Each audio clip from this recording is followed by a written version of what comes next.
السلام علیکم ناظرین، جیسا کہ آپ سب نے انگلش اور ہندی فلموں میں سیریل کلر سے متعلق بہت سی فلمیں دیکھی ہوں گی، لیکن کیا آپ لوگ جانتے ہیں کہ آج سے کئی سو سال پہلے ایک ایسی عورت گزری ہے جس کو ہم سیریل کلر کا نام دے سکتے ہیں اور جس نے حقیقتاً بہت سے لوگوں کا بہت اذیت ناک قتل کیا تھا؟ تو چلیں آج کے اس ویڈیو میں ہم اسی کے بارے میں جانتے ہیں۔ میرے مطابق الزبتھ باتھوری ہنگری کی ایک طاقتور اور امیر خاتون تھی، جس کے رشتہ داروں میں ایک چچا جو پولینڈ کا بادشاہ تھا اور ایک بھتیجا جو ٹرانسلوینیا کا شہزادہ تھا۔ سن 1610 میں اس پر سیریل کلر کی بے شمار کارروائیوں کا الزام لگایا گیا اور اسے اپنے گھر کیسل چیسٹس تک محدود رکھا گیا، جہاں وہ اپنی موت تک رہی۔ باتھوری نے کم و بیش 600 لوگوں کا قتل کیا، جس کی وجہ سے اس کا نام Guinness book of world record میں شامل کر لیا گیا۔ اس کے کاموں کی وجہ سے اسے بلڈ کاؤنٹس کا نام بھی دیا گیا۔ ہو سکتا ہے اسے ڈریکولا سے انسپریشن ملی ہو، اور یہ بھی ممکن ہے کہ باتھوری نے ان تمام جرائم کی مجرم نہ ہو جو اس کے اوپر ڈالے گئے۔ باتھوری 7 اگست سن 1560 کو ہنگری کے شہر نیربیٹر میں پیدا ہوئی۔ 11 سال کی عمر میں باتھوری ایک خوبصورت اور پڑھی لکھی سمجھی جاتی تھی۔ 15 سال کی باتھوری نے 8 مئی سن 1575 کو نادزدی سے شادی کی۔ اس جوڑے کے پہلے بچے کی پیدائش 10 سال بعد سن 1585 میں ہوئی۔ باتھوری نے 5 بچوں کو جنم دیا۔ 2 پیدا ہوتے ہی مر گئے، لیکن 2 بیٹیاں اور ایک بیٹا بچ گئے۔ چونکہ اس کے ہسبینڈ ایک فوجی تھے جو اکثر عثمانی ترک سے لڑتے تھے، اس جوڑے نے اپنی شادی کا بیشتر حصہ الگ ہی گزارا۔ جنوری سن 1604 میں نادزدی کی موت کے بعد باتھوری نے اپنی پوری جائیداد کا مکمل کنٹرول سنبھال لیا۔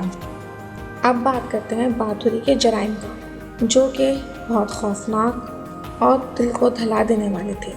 باتھوری پر 2 خواتین اور نوکروں جو کہ نابالغ بھی تھیں، ان کو خوفناک طریقے سے قتل کرنے کا الزام تھا، جو کہ اس کے پاس تعلیم و تربیت کے لیے آتی تھیں۔ اس کے زیادہ تر حملے اور قتل سن 1604 میں بیوہ ہونے کے بعد ہوئے۔ باتھوری کے وکٹم میں سے کچھ کو شہد سے ڈانپ دیا جاتا اور کیڑوں کو کھانے کے لیے باہر چھوڑ دیا جاتا۔ سال کے جو سرد مہینے ہوتے تھے، اس میں وہ ینگ لڑکیوں کو برہنہ کر کے انہیں برف کے سلیب میں دبا دیتی تھی۔ باتھوری بعض اوقات لڑکیوں کو ان کی انگلیوں میں سوئیاں چلا کر ان کے ناک، کان یا ہونٹ کاٹتی تھی اور ان کو کوڑے مارتی۔ وہ کندھوں اور چھاتیوں کو کاٹ دیتی اور مرد وکٹم کو پورا جلا دیتی تھی۔ یہ یقین سے جاننا ناممکن ہے کہ اسے کس چیز نے یہ کام کرنے پر مجبور کیا تھا۔ 29 دسمبر سن 1610 کو کاؤنٹ گیورگی تھورزو، جو ہنگری کا لارڈ پیلنٹائن کے طور پر عدالتی معاملات کو دیکھتا تھا، باتھوری کے کیسل چیسٹس تک پہنچا تاکہ خواتین کے خلاف کاؤنٹس کے جرائم کو انویسٹیگیٹ کر سکے۔ باتھوری اس وقت پکڑی گئی جب وہ ایک وکٹم کو اذیت دے رہی تھی۔ وہ اپنے پکڑے جانے پر حیران تھی، کیونکہ اسے لگتا تھا کہ اس تک کوئی پہنچ ہی نہیں سکتا۔ اس کو فوری طور پر اس کے گھر میں قید کر دیا گیا۔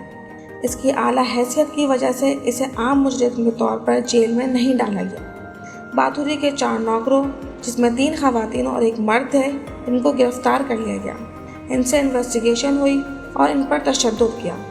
عدالتی کارروائی سن 1611 میں شروع ہوئی۔ ان لوگوں نے قتل سے انکار کیا، مگر وکٹم کو دفن کرنے کا اعتراف کیا۔ ان میں سے 2 خواتین اور ایک مرد کو سزائے موت سنائی گئی، جس پر فوری طور پر عمل ہوا۔ چوتھے کو پھانسی سے روک لیا گیا۔ اس کے بعد اس کے ساتھ کیا ہوا نہیں معلوم۔ ایک اور عورت جس نے باتھوری کی مدد کے لیے جادو کا انتظام کیا تھا، اسے فوراً قتل کر دیا گیا۔ ان پھانسیوں کے بعد انویسٹیگیشن آفیسر تھورزو نے کاؤنٹس سے تحقیقات جاری رکھیں۔ ایک گواہ نے بتایا کہ باتھوری نے خود اپنے کاغذات میں 650 وکٹم کی فہرست دی تھی۔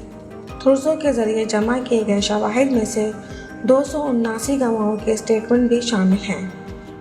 ایک طاقتور خاندان کے فرد کے طور پر باتھوری پر مقدمہ نہیں چلایا گیا، اس کے بجائے اسے الگ تھلگ کر دیا گیا اس کے کیسل چیسٹس میں، جہاں وہ سن 1614 میں اپنی موت تک رہی۔ چونکہ اسے کسی جرم کی سزا نہیں ملی تھی، اسی لیے باتھوری کی جائیداد ضبط کرنے کے بجائے خاندان کے دیگر افراد کو دے دی گئی۔ باتھوری کے خلاف ایویڈنس میں خامیاں تھیں۔ 279 گواہوں میں سے 250 سے زیادہ نے یا تو سنی سنائی بات کی تھی یا تو کوئی کچھ معلومات دینے کو تیار ہی نہیں تھا۔ یہ گواہی کہ باتھوری نے 650 وکٹم کی فہرست دی تھی، یہ معلومات بھی جس اہلکار نے دی تھی اس نے گواہی نہیں دی، اور باتھوری کے نوکروں کو تشدد کا نشانہ بنایا گیا تھا۔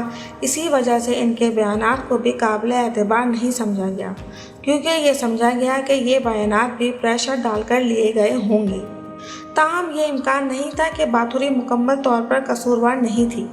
سن 1602 میں ایک پادری نے خط لکھا جس میں باتھوری اور اس کے شوہر کی طرف سے اپنے نوکروں پر بے حد ظلم و ستم کا ذکر کیا گیا تھا۔ اس نے نچلے طبقے کے ساتھ بہت سختی سے کام لیا۔ اس وقت اس طرح کی حرکتیں غیر قانونی نہیں سمجھی جاتی تھیں۔ باتھوری کو صرف اس لیے سزا دی گئی کیونکہ اس کے وکٹم میں اعلیٰ خواتین بھی شامل تھیں۔ ایک 54 سالہ باتھوری کی لاش 21 اگست سن 1614 کو کیسل چیسٹس، جو سلوواکیہ میں واقع ہے، وہاں سے ملی تھی، جہاں وہ سن 1610 سے قید تھی۔ اسے شروع میں اس کی جاگیر کے تہہ خانے میں دفن کیا گیا، لیکن بعد میں اس کی باڈی کو کہیں اور منتقل کر دیا گیا تھا۔ اب تک کے لیے اس ویڈیو میں اتنا ہی۔ مزید ویڈیو کے لیے ہمارے چینل کو سبسکرائب کریں۔ شکریہ۔